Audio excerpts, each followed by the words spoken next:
नमस्कार दोस्तों, स्वागत है आपके अपने चैनल पर। आज के इस वीडियो में हम बात करेंगे आज के करंट अफेयर्स के बारे में। शुरुआत करते हैं वीडियो की एक मोटिवेशनल कोटेशन के साथ में। कोटेशन है कि जब तक अपने काम पर काम करें जब तक कि आप सफल नहीं हो जाते। यानी आपको अपने काम पर तब तक काम करते रहना है कि जब तक आप सफल नहीं हो जाते। यानी जब तक आप सरकारी नौकरी प्राप्त नहीं कर लेते तब तक आपको अपने काम को निरंतर करते रहना चाहिए। वैकेंसी हो या नहीं हो, आपको अपने काम पर फोकस करना चाहिए, रुकना नहीं चाहिए, निरंतर अपने काम पर लगे रहना चाहिए। करते हैं वीडियो को स्टार्ट पुराने रिवीजन के साथ में। नंबर 1 क्वेश्चन है कि सामाजिक क्षेत्र में डिजिटल क्रांति के योग की शुरुआत नामक पुस्तक के लेखक कौन है? तो आंसर होगा इसका डॉक्टर समीर शर्मा जो है इस पुस्तक के लेखक है। आपको याद रखना है। इसके अलावा मैंने आपको 2-3 पुस्तकें जो और बताई थी उसका नाम भी आपको थोड़ा याद रखना है जो कि वर्तमान में चर्चा के अंदर है। जैसे अगर हम बात करें बटन रोज का नाम आपको याद रखना है कि भाई बटन रोज के लेखक का नाम क्या है, तो इसका नाम भी आपको याद रखना है कि इनकी लेखक का जो नाम है वो है रजनी मोरवाल। क्या नाम है? रजनी मोरवाल। जैसे ये आपको थोड़ा सा ध्यान रखना है ना भाई। रिविजन हम लोग इसलिए करते हैं बार बार ताकि आपको ये याद हो के भाई रजनी मोरवाल है ना, ये आपको थोड़ा सा ध्यान रखना है। ठीक है, अगर हम बात करें जैसे मान लो हिंदूज इन हिंदू राष्ट्र, इस पुस्तक का नाम भी आपको याद रखना है कि भाई हिंदूज इन हिंदू राष्ट्र। ठीक है ना, इस पुस्तक का नाम भी आपको खास तौर पे याद रखना है। ठीक है, इस पुस्तक के लेखक जो है उसका नाम क्या है? तो आनंद रंगनाथन। क्या नाम है? आनंद रंगनाथन। ठीक है ना, रंगनाथन। ये भी आपको थोड़ा सा यहाँ पे ध्यान रखना है। इसके अलावा और पुस्तक की अगर हम बात करें तो और पुस्तक ले सकते हैं हम लोग, जैसे no religious all religious are not the same, है ना। ऑल रिलीजियस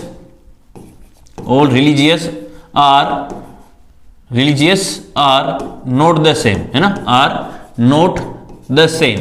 इस पुस्तक के लेखक का भी नाम आपको याद रखना है। इस पुस्तक के लेखक का नाम है संजय दीक्षित। ठीक है ना, संजय दीक्षित इस पुस्तक के लेखक का नाम है। तो ये सारी पुस्तकें आपको थोड़ी सी वर्तमान में चर्चा में है, तो ये आपको थोड़ा सा ध्यान रखना है। अगला है बनास नदी पर स्थित किस बांध पर आगामी 20 वर्षों के लिए बजरी खनन पर रोक लगा दी गई है? तो आप सबको याद रखना है कि बिशुलपुर बांध पे जो है बजरी खनन के यहाँ पर रोक लगा दी गई है। ये आपको थोड़ा सा ध्यान रखना है। अगला क्वेश्चन हमारा, चूरू जिले के किस कलाकार द्वारा चंदन की लकड़ी से निर्मित कलाकृति का London book of world record में नाम दर्ज हुआ है? तो आंसर रखना भी। पहली बात तो ये शुभम जागीर है कहाँ के रहने वाले हैं? तो इनका संबंध आता है चूरू जिले से। ठीक है ना, इनका संबंध कहाँ से आता है? तो चूरू जिले से संबंध आता है। इन्होंने एक लकड़ी की कलाकृति बनाई है जिससे इसका नाम किसमें दर्ज हुआ है? तो London book of world record में इनका नाम दर्ज हुआ है। इन्होंने क्या बनाया? तो रखना है कि 7 mm की चेस बनाई है इन्होंने, है ना। क्या बनाई है इन्होंने? 7 mm की इन्होंने चेस बनाई है और अपना नाम दर्ज कराया है किसमें? London book of world record में इन्होंने अपना नाम दर्ज कराया है। अगला है राजस्थान के किस जिले में पहली बार समलैंगिक विवाह संपन्न हुआ है? तो आंसर होगा उदयपुर जिले में जो याद रखना कि समलैंगिक विवाह यहाँ पर संपन्न हुआ है। बढ़ते हैं अगली तरफ। हाल ही में राजस्थान डेवलपमेंट डायलॉग 2023 का आयोजन कहाँ किया गया है?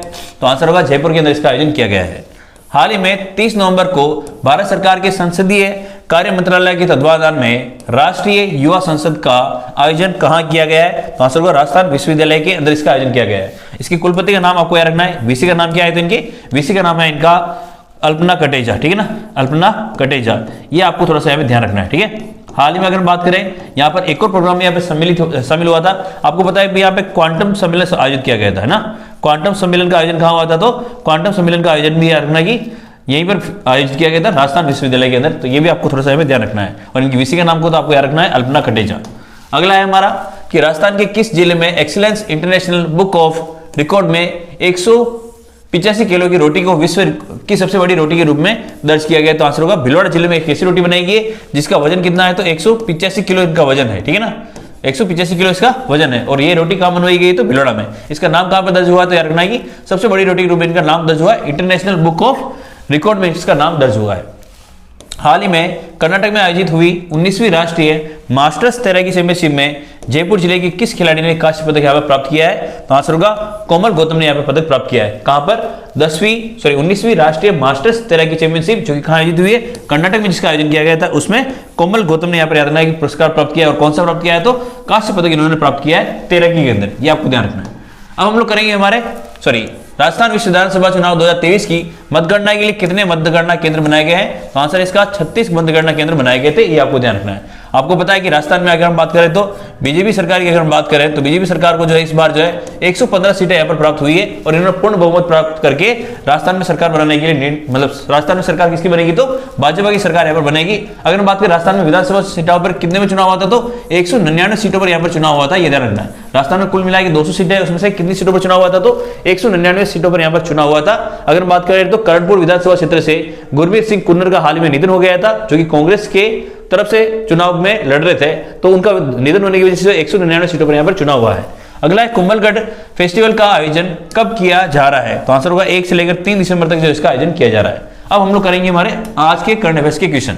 नंबर 1 है महात्मा ज्योतिराव फुले यूनिवर्सिटी जयपुर के 8वें दीक्षांत समारोह में राज्य के किन 2 व्यक्तियों को मानद उपाधि प्रदान की गई है? तो आपको आंसर रखना है कि उपरोक्त दोनों, यानी अहमद हुसैन और मोहम्मद हुसैन। आप सबको पता है कि पद्मश्री अवार्ड 2023 की अगर बात करें, पद्मश्री अवार्ड 2023, ठीक है ना, पद्मश्री अवार्ड 2023 आपको पता है राजस्थान से जो है 4 व्यक्तियों को यहाँ पर प्रदान किया गया था। भाई 3 क्षेत्र में प्रदान किया गया था और 4 व्यक्तियों को मिला था। तो अगर हम बात करें संगीत के क्षेत्र में, है ना, संगीत के क्षेत्र में या गजल गायकी के संबंध में क्षेत्र में अगर बात करें तो 2 व्यक्तियों को यहाँ पर पद्म पुरस्कार होता, एक तो अहमद हुसैन को और एक मोहम्मद हुसैन को।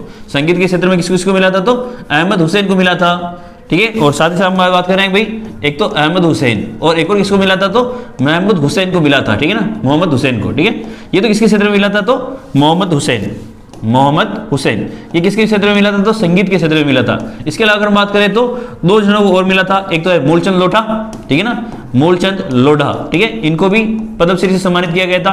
इसके अलावा हम बात करें तो लक्ष्मण सिंह लापोड़िया, ठीक है ना, लक्ष्मण सिंह लापोड़िया, ठीक है, इन दोनों के भी यहाँ पे अगर बात करें तो लक्ष्मण सिंह लापोड़िया, ठीक है, लापोड़िया, इन दोनों को भी याद रखना है, पद्मश्री से सम्मानित किया गया था। ये भी आपको थोड़ा सा ध्यान रखना है। अगर हम बात करें मूलचंद लोढ़ा की, तो मूलचंद लोढ़ा का अगर हम बात करें तो संबंध आता है अपने पास कहां से? इनका संबंध आता है अपने पास डूंगरपुर से। इनका संबंध कहां से आता है? तो डूंगरपुर जिले से इनका संबंध आता है। अगर हम बात करें लक्ष्मण सिंह लापोड़िया का, तो इनका संबंध आता है दूदू जिले से। इनका संबंध कहां से आता है? तो दूदू जिले से इनका संबंध आता है। ये भी आपको थोड़ा सा ध्यान रखना है। तो 2 व्यक्तियों को याद रखना है कि महात्मा ज्योतिराव फुले यूनिवर्सिटी जयपुर के द्वारा जो है मानद उपाधि प्रदान की गई 8वें दीक्षांत समारोह के अंदर नाम याद रखना है अहमद हुसैन और मोहम्मद हुसैन। इसके अलावा पद्मश्री अवार्ड 2023 के नाम भी आपको याद रखना है, जिसमें 2 व्यक्ति तो वही अहमद हुसैन और मोहम्मद हुसैन, जिनको संगीत के क्षेत्र में जो है पद्मश्री अवार्ड 2023 प्रदान किया गया था। साथ ही 2 नाम आपको याद रखने हैं, लक्ष्मण सिंह लापोड़िया का, साथ ही मूलचंद लोढ़ा का। मूलचंद लोढ़ा का संबंध आता है डूंगरपुर जिले से। अगर हम बात करें लक्ष्मण सिंह लापोड़िया का, तो इनका संबंध आता है दूदू जिले से, ठीक है। बढ़ते हैं अगले क्वेश्चन तरफ। अगला है 3 दिसंबर 2023 को नई दिल्ली में राष्ट्रपति द्रौपदी मुर्मू द्वारा राज्य के किस व्यक्ति को दिव्यांग सशक्तिकरण के क्षेत्र में उत्कृष्ट सेवा कार्यों के लिए सर्वश्रेष्ठ व्यक्ति श्रेणी से सम्मानित किया गया है? तो आपको आंसर रखना है कि प्रशांत अग्रवाल को, ठीक है। अगर बात करें भाई प्रशांत अग्रवाल की, तो आप सबको पता है कि उदयपुर के अंदर एक संस्थान चलता है जिसका नाम है नारायण सेवा संस्थान। उदयपुर के अंदर एक संस्थान है जिसका नाम क्या है? नारायण सेवा संस्थान, जिसका नाम है, ठीक है ना। ये कहां पर चलता है? तो याद रखना ये उदयपुर के अंदर चलता है, ठीक है ना। कहां पर चलता है संचालन इसका? तो उदयपुर के अंदर इसका संचालन किया जाता है। यहाँ पर जो दिव्यांग व्यक्ति होते हैं उनकी मदद के लिए यहाँ पर जो है कार्य किया जाता है उदयपुर के अंदर नारायण सेवा संस्थान में। इस नारायण सेवा संस्थान में अगर बात करें, जो इसके निदेशक है उसका नाम क्या है? तो प्रशांत अग्रवाल इनके निदेशक का नाम है। इनको जो है याद रखना है कि दिव्यांग श्रेणी में जो उत्कृष्ट कार्य के लिए जो है सर्वश्रेष्ठ व्यक्ति श्रेणी के द्वारा जहाँ पर राष्ट्रपति द्रौपदी मुर्मू द्वारा सम्मानित किया जाएगा, ये आपको ध्यान रखना है। अगर बात करें विनू गुप्ता की, तो हाल ही में आप सबको पता है कि 1 दिसंबर को इनकी नियुक्ति हुई है, ठीक है ना। 1 दिसंबर को इनकी नियुक्ति की गई है और रेरा के चेयरमैन के रूप में इनकी नियुक्ति की गई है, ये आपको ध्यान रखना है। अगर हम बात करें प्रियल सेन की, तो इनको मिला है मिस अर्थ इंडिया, ठीक है ना। इनको क्या मिला है? मिस अर्थ इंडिया इनको बनाया गया है, ठीक है, मिस अर्थ इंडिया इनको बनाया गया है। इनका संबंध कहां से आता है? तो इनका संबंध आता है सीकर जिले से। ये आपको थोड़ा सा ध्यान रखना है। अंश वाले की अगर बात करें तो ये बने हमारे पास मिस्टर राजस्थान 2023, ठीक है ना। इनको क्या बनाया गया है? तो मिस्टर राजस्थान 2023 इनको नियुक्त किया गया है। ये आपको थोड़ा सा ध्यान रखना है, ठीक है ना। तो मोस्ट इंपोर्टेंट क्वेश्चन है, ये काफी अच्छा क्वेश्चन है, आपको ध्यान रखना है। बढ़ते हैं अगले क्वेश्चन तरफ कि भारतीय रेलवे के किस मंडल में ट्रेनों के सुरक्षित संचालन के लिए फोग डिवाइस का प्रयोग किया जा रहा है? भैया यहाँ पर अगर बात करें तो आपको पता है कि वर्तमान में हमारे राजस्थान के अंदर जो है काफी कोहरा छाया हुआ है, जिसको हम लोग फोग के नाम से भी जानते हैं। इस फोग से कोई दुर्घटना नहीं हो, इसके लिए रेलवे ने जो एक मंडल है उसने क्या किया है? फोग डिवाइस का इस्तेमाल किया है ताकि दुर्घटना को रोका जा सके। अगर हम बात करें राजस्थान के अंदर 2 जोन आते हैं। अगर हम बात करें राजस्थान में रेलवे जोन की, ठीक है ना, किसकी बात करें हम लोग? राजस्थान में रेलवे जोन की अगर बात करें तो राजस्थान में 2 जिले आते हैं। एक तो आता है अपने पास उत्तर पश्चिमी रेलवे जोन, है ना। एक तो कौन सा आता है? उत्तर पश्चिमी रेलवे जोन आता है, ठीक है ना। उत्तर पश्चिमी रेलवे जोन आता है, ठीक है, रेलवे जोन, है ना। और अगर हम बात करें एक और कौन सा आता है? तो मध्य पश्चिमी रेलवे जोन, ठीक है ना। एक आता है हमारे मध्य पश्चिमी रेलवे जोन, ठीक है, मध्य पश्चिमी रेलवे जोन। ये 2 रेलवे जोन हमारे राजस्थान में आते हैं, ठीक है, जिसके तहत जो है मंडल की स्थापना की गई है। और राजस्थान में कुल मिलाकर कितने मंडल आते हैं? तो राजस्थान में जो याद रखना है कि 5 मंडल आते हैं। उत्तर पश्चिमी रेलवे जोन जो आता है, इसमें हम बात करें तो 4 मंडल इसमें आते हैं। कौन कौन से मंडल आते हैं? तो हम बात करें जोधपुर इस मंडल इसमें आता है, इसके अलावा कौन सा आता है, तो अजमेर मंडल इसमें आता है, ठीक है। इसके अलावा कौन सा आता है, तो इसमें आता है अपने पास बीकानेर मंडल आता है इसमें। इसके अलावा कौन सा आता है, तो इसमें आता है हमारे जयपुर भी आता है, ठीक है। तो ये 4 मंडल तो इसमें आते हैं, ठीक है ना।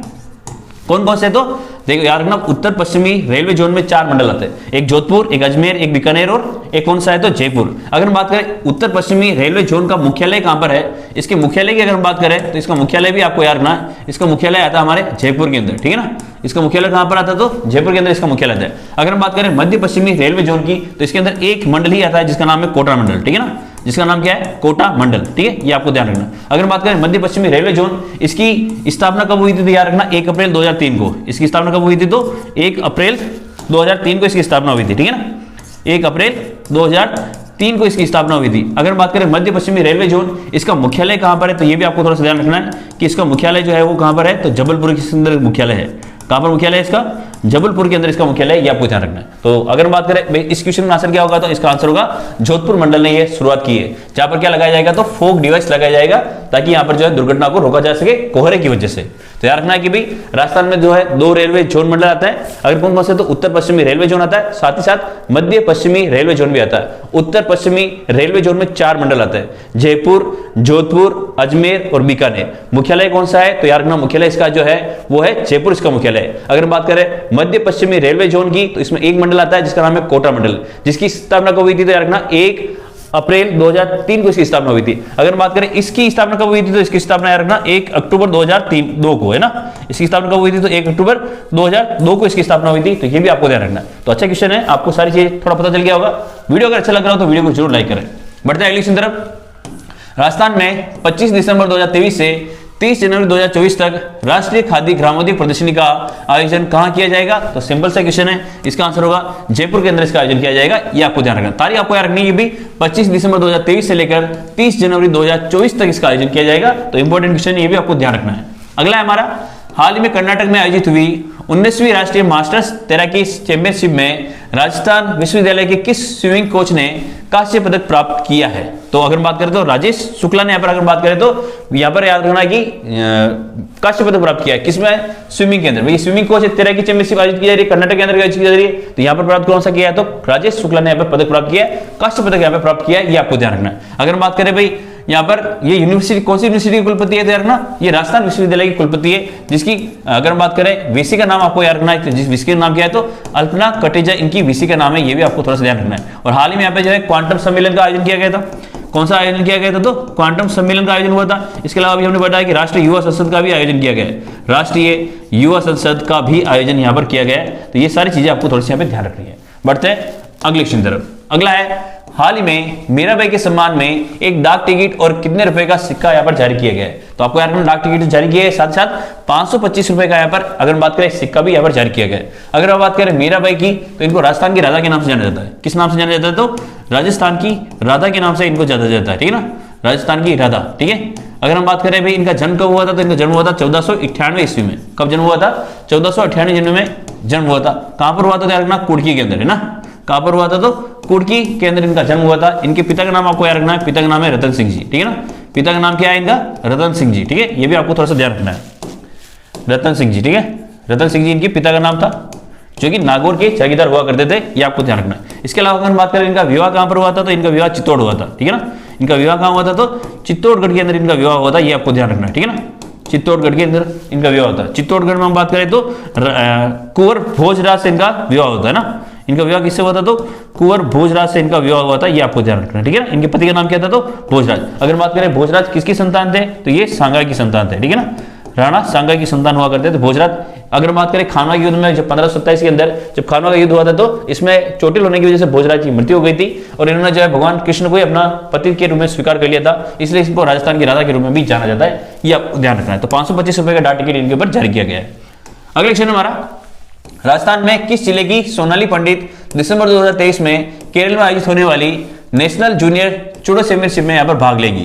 तो आंसर होगा इसमें उदयपुर से इनका संबंध आता है। ये आपको थोड़ा सा ध्यान रखना है, ठीक है। नाम क्या है, सोनाली पंडित, ठीक है। ये कहाँ की रहने वाली है, तो ये उदयपुर की रहने वाली है और केरल में आयोजित होने वाली नेशनल जूनियर जूडो चैंपियनशिप में ये पार्टिसिपेट करने वाली है। ये आपको थोड़ा सा ध्यान रखना है। अगर ये पदक प्राप्त करेगी तो इसके बारे में वापस बात करेंगे, इसलिए इसका नाम आपको याद रखना है। अगला है भारत की अंडर 19 क्रिकेट टीम का कप्तान किसे बनाया गया है, जो दुबई में आयोजित होने वाली एशिया कप में भाग लेने वाली है। तो इनका नाम है उदय सहारण को यहाँ पर याद रखना कि कप्तान बनाया गया है। किसका? अंडर 19 क्रिकेट टीम का कप्तान इनको बनाया गया है। अगर बात करें शुभम जहांगीर का, तो अभी जस्ट हमने नाम पढ़ा था। इनका संबंध कहां से आता है? तो चूरू जिले से इनका संबंध आता है। इन्होंने क्या काम किया है? तो London book of world record में इन्होंने नाम दर्ज करा है। ठीक है, इसमें London book of world record में इन्होंने नाम दर्ज करा है। बुक ऑफ वर्ल्ड रिकॉर्ड में इन्होंने नाम दर्ज करा है। किसके लिए दर्जाया गया है? तो यार ना इनका नाम हुआ दर्ज, इन्होंने कलाकृति बनाई है कास्ट कलाकृति। ठीक है ना, क्या बनाई इन्होंने? कास्ट कलाकृति इन्होंने बनाई है। और कास्ट कलाकृति भी क्या बनाई है? तो इन्होंने 7 mm का चेस बनाया है। ठीक है ना, इसलिए इनका नाम कहां पर दर्ज हुआ है? तो London book of world record में। इनका संबंध कहां से आता है? तो चूरू जिले से इनका संबंध आता है। अगर बात करें सुंदर गुर्जर की, तो सुंदर गुर्जर भी एक एथलेटिक्स है जो कि पैरा ओलंपिक्स से संबंधित है। आपको इनकी खेल का नाम आपको कमेंट सेक्शन के अंदर बताना है। अगर आप काफी करंट जीके के नॉलेज रखते हैं तो आप इसका नाम जरूर बताएं। ठीक है, बढ़ते हैं अगले क्वेश्चन तरफ। अगला है प्रतिष्ठित हेलन केलकर पुरस्कार, या जिस एक और हम पुरस्कार नाम ले सकते हैं यशवंत केलकर पुरस्कार। ठीक है ना, यशवंत केलकर पुरस्कार। ठीक है ना, ये भी आप ले सकते हो, केलकर पुरस्कार। अगर बात करें ये किसको दिया जाएगा, तो आंसर याद रखना है डॉक्टर वैभव भंडारी को पुरस्कार प्रदान किया जाएगा। डॉक्टर मनमोहन सिंह यादव की याद करें तो इनकी पुस्तक का नाम आपको याद रखना है कुदरतसु कुचमात। ठीक है ना, पुस्तक का नाम क्या है? तो कुदरतसु कुचमात इनकी पुस्तक का नाम है, कुदरतसु कुचमात। ठीक है, ये इनकी पुस्तक का नाम है कुचमात, सॉरी पुस्तक का नाम क्या है? तो कुदरतसु कुचमात। ठीक है, ये आपको इनकी पुस्तक का नाम याद रखना है। इनको कौन सा पुरस्कार प्राप्त हुआ है? तो आप सभी जानते हैं कि इनको सूर्यमल मिशन शिखर पुरस्कार से इनको सम्मानित किया गया है। माधव हाड़ा की अगर बात करें तो इनको मिला है 32वां बिहारी पुरस्कार, ये आप सबको पता है। ठीक है ना, और अगर बात करें इनकी रचना का नाम क्या है? तो पचरंग चोला पहर सकेरी इनकी पुस्तक का नाम है। अगर बात करें डॉक्टर कृष्ण जुगनू की, तो इनको मिला है एलपी टेसीटोरी पुरस्कार। कौन सा मिला है? एलपी टेसीटोरी पुरस्कार से इनको सम्मानित किया गया है। ठीक है ना, टेसीटोरी पुरस्कार से इनको सम्मानित किया गया है, ये आपको थोड़ा सा ध्यान रखना है। तो तीनों का नाम आपको याद रखना। वैभव भंडारी को मिला है प्रतिष्ठित हेलन केलकर, या जिसको हम लोग यशवंत केलकर पुरस्कार के नाम से भी जानते हैं, ये वैभव भंडारी को, जो कि हमारे राजस्थान के निवासी, इनको मिला है। अगर बात करें मनमोहन सिंह यादव को, तो याद रखना कि राजस्थानी भाषा साहित्य और संस्कृत अकादमी, जो कि बीकानेर के अंदर स्थित है, इसके द्वारा जो है सूर्यमल मिशन शिखर पुरस्कार दिया गया है कुदरतसु कुचमात पुस्तक के लिए। इनका संबंध कहां से आता है? तो इनका संबंध आता है बीकानेर से। ठीक है ना, ये भी आपको थोड़ा सा ध्यान रखना है। अगर बात करें माधव हाड़ा की, तो 32वां बिहारी पुरस्कार दिया गया है। पुस्तक का नाम पचरंग चोला पहर सकेरी। कृष्ण जुगनू की अगर बात करें तो एलपी टेसीटोरी पुरस्कार से इनको सम्मानित किया गया है। आज का हमारा अंतिम क्वेश्चन कि पश्चिमी क्षेत्र सांस्कृतिक केंद्र की ओर से 21 से लेकर 30 दिसंबर तक शिल्पग्राम का आयोजन कहां किया जाएगा? तो आपको आंसर करना है कि उदयपुर के अंदर इसका आयोजन किया जाएगा। आपको याद रखना है मोस्टली अगर प्रोग्राम अगर बात करें तो देखो जयपुर में आयोजित किया जाता है, जोधपुर में आयोजित किया जाता है, कोटा के अंदर और उदयपुर के अंदर। यहीं पर खास तौर पर याद रखना है कि मैक्सिमम प्रोग्राम का यहाँ पर आयोजन किया जाता है। इसमें से अगर बात करें भाई शिल्पग्राम का आयोजन कहां होगा, तो 21 से लेकर 30 दिसंबर तक, तो याद रखना है कि उदयपुर के अंदर। अगर बात करें भाई पश्चिमी क्षेत्र सांस्कृतिक केंद्र की, तो इसके निदेशक का नाम आपको याद रखना है। ठीक है ना, इनके निदेशक का नाम है किरण गुप्ता। ठीक है ना, क्या नाम है इसका? किरण सोनी गुप्ता इनकी निदेशक का नाम है। ठीक है, ये आपको देना है भाई। अगर बात करें इनको संरक्षण किसका प्राप्त होता है, तो इनके संरक्षण का आपको याद रखना है कि राज्यपाल इसके संरक्षक होते हैं। ठीक है ना, राज्यपाल इनके संरक्षक होते हैं। और वर्तमान में हमारे राज्यपाल कौन है? तो कलराज मिश्र। ठीक है ना, कौन है? कलराज मिश्र। ठीक है, यानी अगर बात करें भाई इसका जो अगर बात करें शुभारंभ कब होगा, तो 21 दिसंबर से लेकर 30 दिसंबर तक इसका आयोजन होगा। और इसका शुभारंभ किसके द्वारा किया जाएगा? तो कलराज मिश्र के द्वारा इसका शुभारंभ किया जाएगा, ये आपको ध्यान रखना है। तो ये थे हमारे आज के इंपॉर्टेंट क्वेश्चन। आपको वीडियो कैसा लगा कमेंट करके बताएं, वीडियो को लाइक करें। जय हिंद, जय भारत।